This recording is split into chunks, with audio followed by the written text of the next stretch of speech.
bookaholics, so welcome back to another video. Today I am bringing you my August and Orilium Magical Readathon wrap up. For those of you who don't know, I participated in the Orilium Magical Readathon throughout the month of August and I have successfully completed it, so I thought I would talk about it today in my wrap up. For those of you who don't know what the Magical Readathon is, I will leave links down in the description so you can go check it out so I don't have to spend like 20 minutes explaining it before I even get into the video. And G does a much better job than I do at explaining her own readathon. That being said, let's get into some statistics. As a general overview, throughout the month I managed to read 17 books, which amounted to 7,067 pages, which breaks down to 227 pages per day. I read those books over the course of 2 separate formats and my average rating was 4.5. Breaking that down into a little bit more detail, first of all, the formats I have is I read 10 of those books physically and 7 of them were digital ebooks. The age ranges I read them across is I read 16 adult books and 1 young adult book, and the star ratings that I have is I have 5 3-star ratings, 7 4 stars and 5 5 stars. I also read these books over 3 different genres, which were 14 fantasy books, 1 horror book and 2 collections of short stories. Since I am doing this in the style of the Magical Readathon, I am going to just go through each subject. I'll tell you if the book was compulsory or not and what prompt it was for, and then a brief overview. The first subject that I take is Alchemy, and I actually needed to get a D in Alchemy, which means that I needed to read 3 books for this subject. And the prompts work really well for me because I am a binge reader, and the O is to read the first book in a series, the Q, which is the next level, is to read a sequel, and the last prompt, which is the D, is to read a conclusion to a series. So obviously reading a trilogy works really well for that, so that's exactly what I did, and I ended up reading the Coppercat trilogy by Jen Williams. This trilogy consists of The Copper Promise, The Iron Ghost, and The Silver Tide. This trilogy is an adult epic fantasy series, and this first book was originally written as a series of novellas, which then got novelized, and then the sequels came out after that. This series is one that I had a really good time with, but it's not a new favorite. I ended up giving it, I think the first book 3 stars and the sequels 4 stars. Don't quote me on that, I could be wrong, but I'm fairly certain that's how it panned out. This first book just felt a little bit disjointed and episodic because I didn't know that it was going to be novellas. So it took me a while to get used to the nature of the story. With the sequel, I kind of went in thinking, oh, but the sequel was written after the book got novelized, so the rest would be novelizations, and it wasn't. So it wasn't until the 3rd book that I really hit my stride, because then I knew what I was getting into with these books. So once I actually got there, I had a really good time with it. The characters I have described as being, the interpersonal relationship feels very much like the characters of Castlevania if you factor in Alucard, Trevor and Cypher. The 3 kind of main protagonists in this for some reason give me those vibes, and the story structure feels almost like if you had a more serious, more epic fantasy version of the Critical Role series. What's it called? Vox Machina. It feels somewhat like in those vibes, in the adventure, gotta conquer an evil in an episodic manner kind of way. I really enjoyed that aspect once I got used to it. As I said, it's a series that I enjoyed. It's one that I would recommend if it sounds fun to you. It is a fun read and I would advertise it as such. I will be doing a dedicated review at some point, hopefully. The next subject I took, which is not compulsory for me at all, was Demonology. I took Demonology because G released the Demonology ASMR room, so anytime that I read a Demonology book, I put the Demonology ASMR room on, so thought I might as well take Demonology. And yes, I had a good time. I had a good time with that ASMR room. Me and that ASMR room are good friends now. But the first prompt for this one is for Q. Because I did the whole thing, even though I didn't need to do any of them. For Q, the prompt is to read a book that the first one that you see if you're scrolling through social media. So I scrolled through my Goodreads, and one that I had recently purchased because it had been one of those, you know, it's up for 90p on Kindle, was Lone Women by Victor LaValle. So I read this one. This is a horror novel that has speculative elements, and I had a good time with it. The ending was a little bit too unhinged for me. And that's saying something, but I just, it didn't take me along the ride enough for me to then be ride or die with it. So the ending was a little bit disappointing for me, but incredible writing. I'm so excited to read more about this author because it was absolutely incredibly written. So well paced, so like the intrigue was tangible. It was absolutely gorgeously written. So I will definitely give it props for that, and it's definitely solidified Victor Lavelle as one of my one to watch authors, where I'm excited to see what else he brings out, and if the synopsis sounds like it's for me, then I'd definitely give it a go.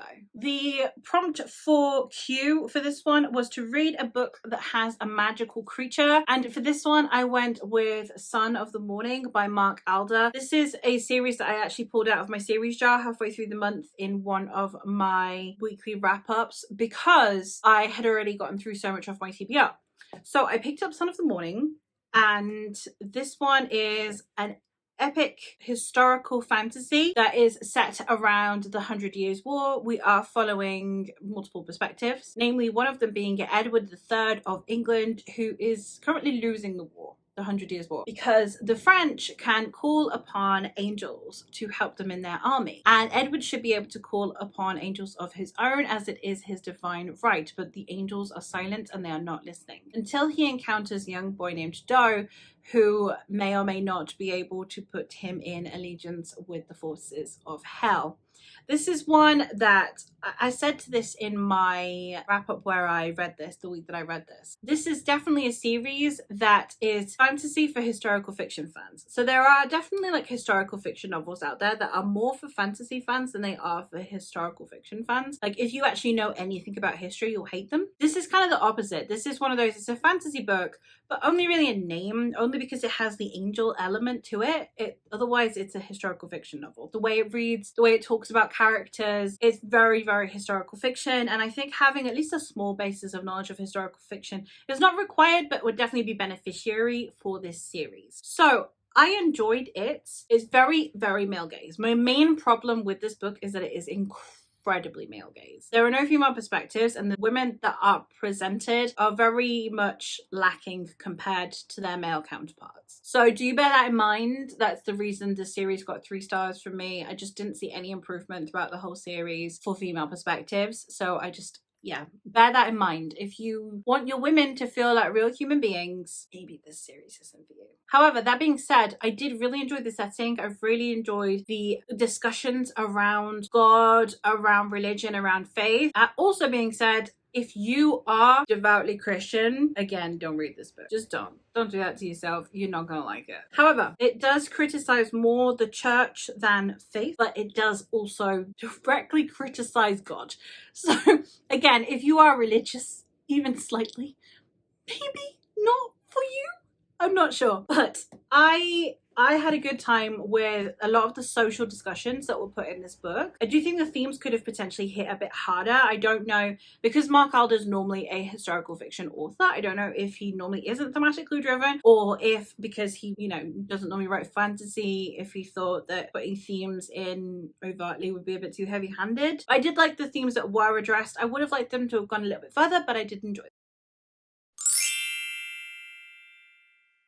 For spells and incantations, the first prompt, the O prompt, is to read a manga or graphic novel. This one I actually read in July, so I've already put this in a wrap-up, but I'm going to mention it again for anyone who only wants a full Orilium wrap-up, and that is What's Dyke by Howard Williams. This one is a tiny little comic that is about the heritage trail for What's Dyke, which is Britain's 3rd longest linear monument. This was sent to me by its creator, Howard, who I follow over on TikTok and here on YouTube. His handle is Archaeodeath. If you are a historical fiction nerd, please go check out Howard. I love his work.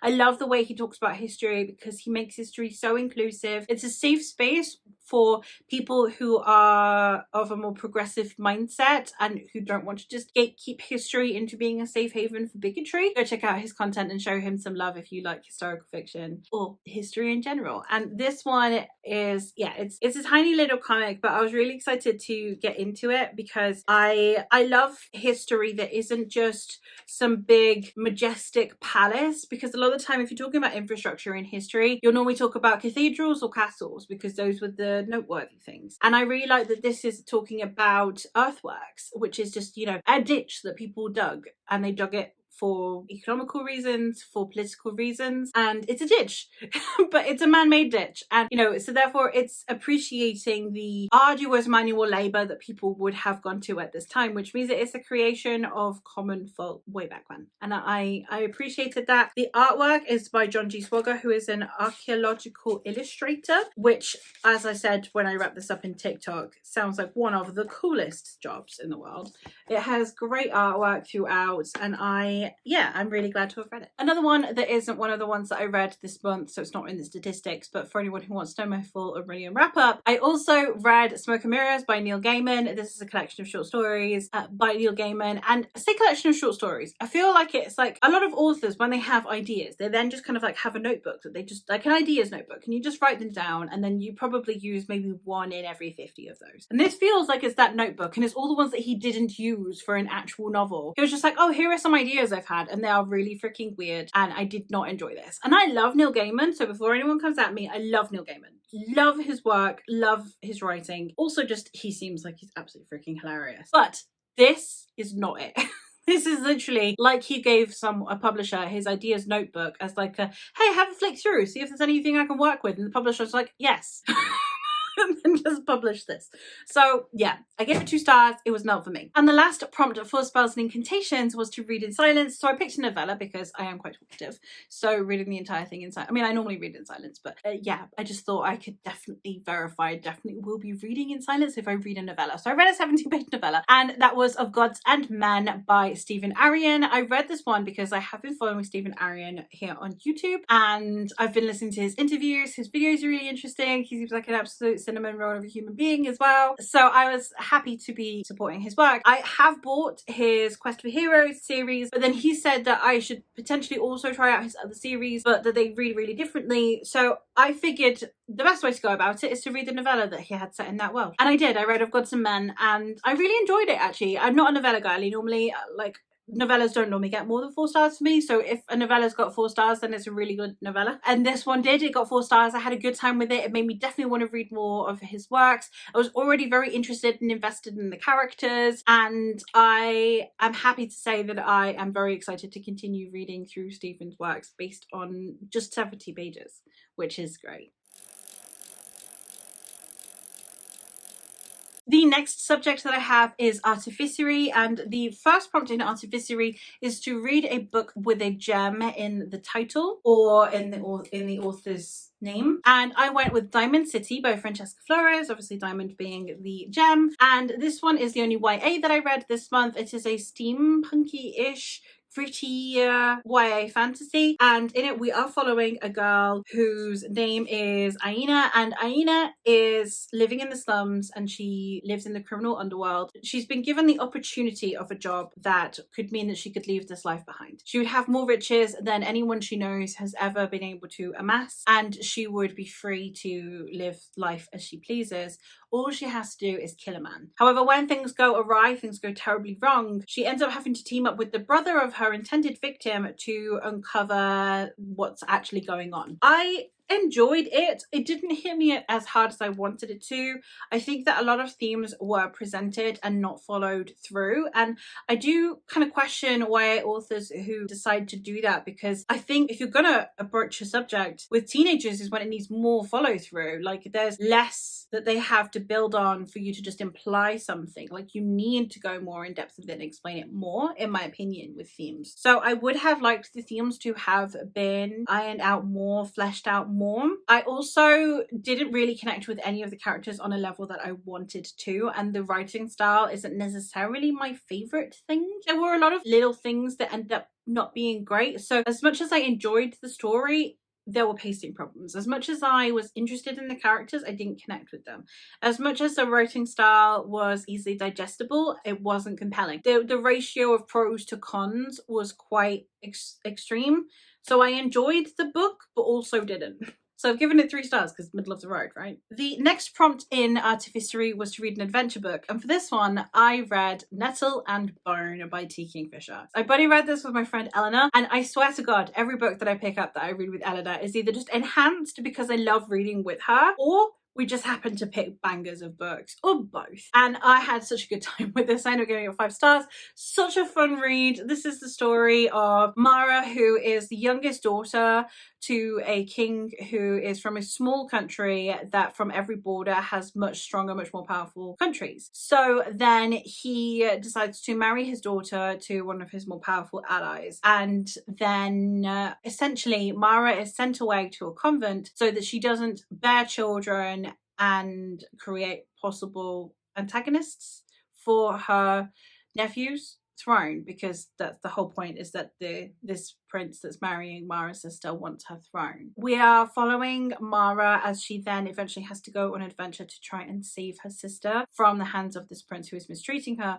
without it causing any actual disruption to her sister, who is entirely dependent on this prince, and without it causing a rupture in the alliance between the kingdoms. Along the way, she gathers a witch, a fairy godmother, a demon chicken, and a disgraced knight. And yeah, it was a fun time. So proper fairy tale vibes to it, while simultaneously being entirely new. I had a great time. I'm looking forward to reading more T. Kingfisher books in the future. An excellent read. And the last Artificery prompt was to read a book with a pet on the cover. And for this one, I went with The Alchemy of Sorrow. It has birds on the cover. I don't know if birds are a common thing to have as pets in the UK, but over here, everyone and their mother has pet birds here in Spain. So birds. And this one is a anthology. It's one of my collections of short stories from some of my favorite authors. We've got M.L. Wang on here, we've got K.S. Veloso on here, we've got Quimby Olsen on here, who are authors I absolutely adore. On top of that, we also have authors I'm dying to read, including Angela Board and Crystal Matar, who are both on my TBR for this year. We have just so many authors, and I'll list them off. We have M.L. Wang, K.S. Veloso, Intisar Kanani, Sonia M. Black, Angela Board, Levi Jacobs, Crystal Matar, Virginia McLean, Quimby Olsen, Carol A. Park, Madeline Rogers, Rachel Emma Shaw, and Clayton Snyder. I had a fantastic time with this. Now, when I tell you I had a fantastic time, anthologies almost never get more than 4 stars from me, because there's always going to be a dud in there or 2, right? This got 5 stars. This book is phenomenal. Every single story in here was incredible. The theme of this is grief and hope, and the balance between the two. And oh my God, every single one hit. Every single book. I wanted each of these stories to be a full-fledged novel. Not because the story didn't feel complete. The stories were absolutely impeccable. I just wanted more. I just wanted so much more because I was having such a good time. Compulsively readable. I marked out which sections I needed so I would be finished by the end of the month. And I ended up finishing 2 days early. Not 2 days. I ended up finishing a day early, and bear in mind that I set myself 3 days to read this. It was absolutely incredible. I had a fantastic time. I need everyone to go read this. It's self-pub, so you're supporting the authors directly. You're not supporting big house publishing companies, and you are getting a little insight into these authors and their hope and their grief. And the last subject that I completed was Inscription. And the first book in the Inscriptions that I had to read was a book that is off your end of the year TBR. This year, I have been reading a self-published fantasy or sci-fi written by a woman or non-binary author every month. And I have also been reading a standalone that is either written by a woman or non-binary author that is sci-fi or fantasy. So I used my standalone for this prompt, which was When Women Were Dragons by Kelly Barnhill. And this one is an adult, I think, fantasy that is quite on the literary side. In it, we are in the 1950s when women's rights were being questioned after their service during World War II. And we have women's rage coming out in the form of dragons. We had this time period in which a load of women turned into dragons and flew off, never to be seen again. And during this time, we have a girl who, she herself didn't turn into a dragon, but her aunt did. It's about women's rage, it's about women's rights during this time period. It was good. It was a little bit too in the binary for me. It wasn't as binary as a lot of people who dislike it seem to claim it is. I don't know if I've missed something there, like if the actual representation of the blurring of the lines between the binary is badly represented.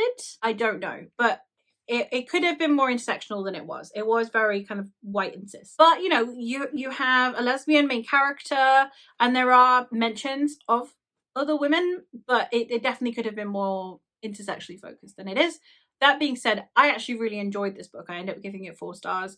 I think it had a really interesting discussion point with the protagonist, especially when it comes to her relationship with her mother, when it comes to her relationship with her father, and then how that relationship internalizes. So I think the psychology of it was incredibly interestingly written. So yeah, I had a good time, but I can understand that it's not going to be for everyone. It does meander a little bit when it comes to the plot. It has a fantastic emphasis on sisterly affection in that, which I really loved. So overall, it was a good time, but I would say that I understand it's not absolutely going to be for everyone. The next prompt is to read a book with a shield on the cover. And for this one, I have gone with A Woman of the Sword by Anna Smith Spark. This one, I loved this book so freaking much. This is a 5-star read for me. Oh my God, I loved this book. I have 3 5-star reads this month, and they are absolute bangers. Like, I love this one. So we're going to start. We have a woman named Lydia who is a mother, but she wasn't always a mother. Before she was a mother, she was a warrior. She was a very strong warrior, and she was, you know, partaking in campaigns. But then one too many scars and one too many aches, she decided she needed to settle down. So she did so with a man that she enjoyed his company, although she wasn't madly in love with, and they settled down to have children. However, when her children are still very young, he passes away. And then her entire being is being a mother. She's no longer a warrior. She's no longer a friend. She's no longer a wife. She's a mother, first and foremost. And it's about how that feels for women. It's about motherhood, and it's taking the difficult questions that come with motherhood. It's not just, oh, I love my beautiful babies. And as much as I can't relate to her, I legitimately can't. I have 4 kids, and I have never felt the way she feels. I can completely understand how women would feel this way, irrefutably. And I think this book did a really good job of discussing something that is really difficult conversation in such a raw way, and the fantasy backdrop and setting for it. Because you know that loads of shit is going on in the background, and Lydia is not part of it, and you can understand what that's implying, that she's not part of it, and in other circumstances she would be. So it took a fantasy setting, took a typical fantasy novel, and took it from the perspective of a mother. And it took it from the perspective of a mother who isn't necessarily your typical mother material.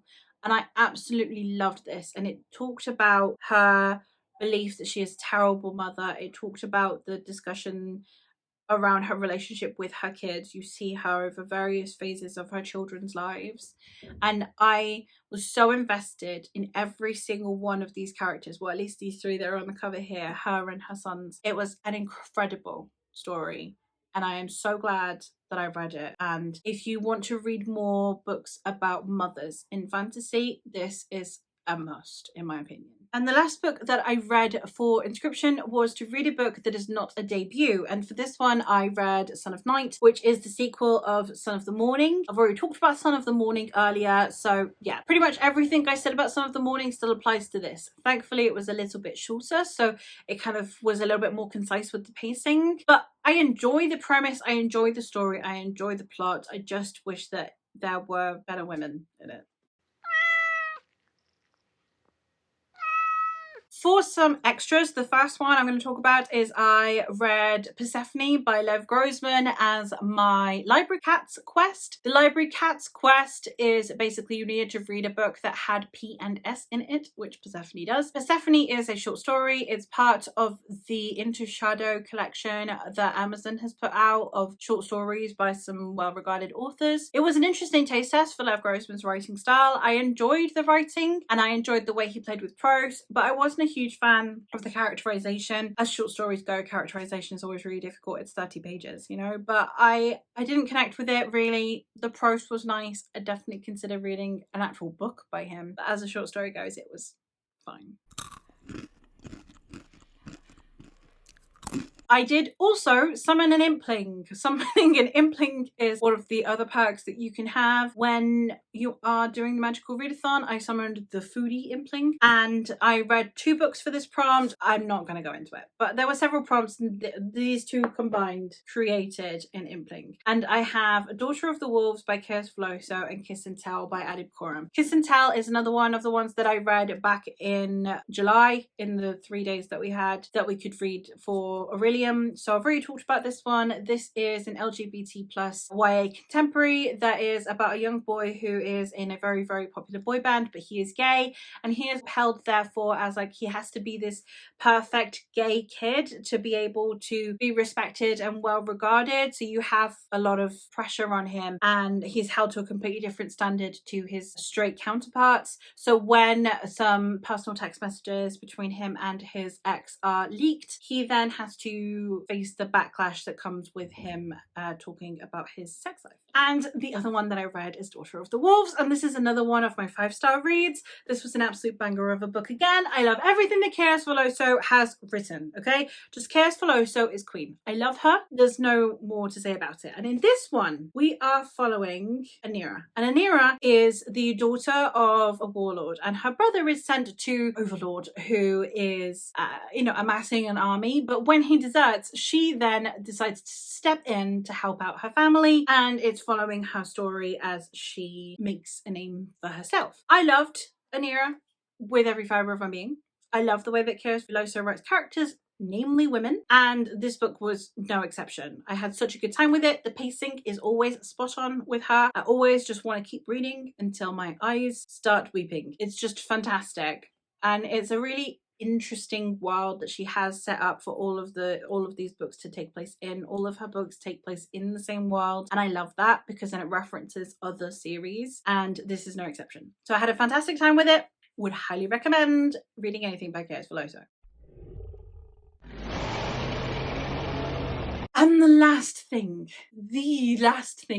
that I did was I also have a Dragon Rider's license. And for this, I needed to read 2 dragon books and watch a dragon movie. So I watched Dungeons and Dragons again. I was going to watch Dragon Rider, but I didn't in the end because I couldn't find it anywhere that was available to stream. So I haven't watched Dragon Rider. I have also had terrible reviews about it since, so maybe I won't. But we watched Dungeons and Dragons, and there's 2 dragons in that. So, yay for me. And I read 2 dragon books. And the first one was Dragon Mage by M.L. Spencer. And this one, it was another really, really good read. I think I've given it like 4.5 in the end, or maybe it was 5. I can't remember. But it was an absolute banger of a book. Oh my god. It's so good. We have such an interesting protagonist. He's such a subversion of your usual fantasy protagonist in the best possible way. I loved reading his perspective. I love the way that she took everything that's familiar with fantasy and made it her own, and it's such an epic story. I do think that it possibly would suit being a series more than a standalone,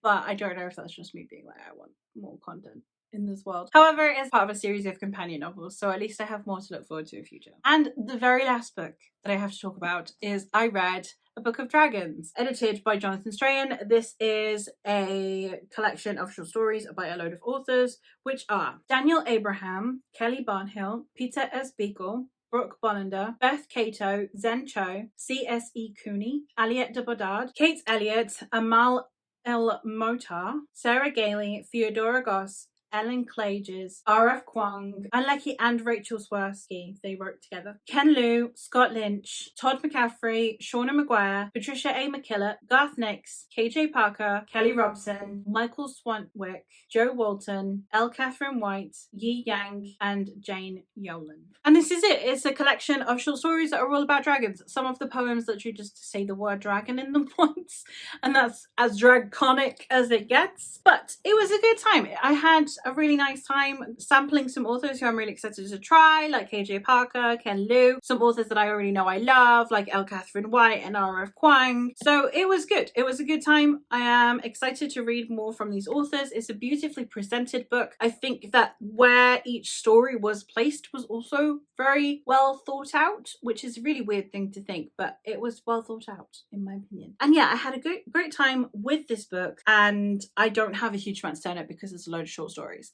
I think my favorite, I liked the L. Catherine White one because I think it was different, because it was more dystopian than fantasy. But I did like the Ken Liu one, I did like the R.F. Kwong one. There were a few in here as well by authors that I don't really know that I enjoyed their works, but I've looked up more of their books and I'm like, I don't know. I don't know if it was just this short story that worked for me. But yes, overall, a great collection of short stories. Ended up giving it 4 stars, which, as I said before, if you're getting 4 stars for short stories, then you're golden. Yeah, I've had a great reading month. That is everything, I think, that I have read. I have no voice left, so I need to go drink some tea. So I'm going to go leave you now, but thank you ever so much for watching. Let me know if you've read any of these books, how Orilium went for you, and I'll hopefully catch you in another video soon. Bye!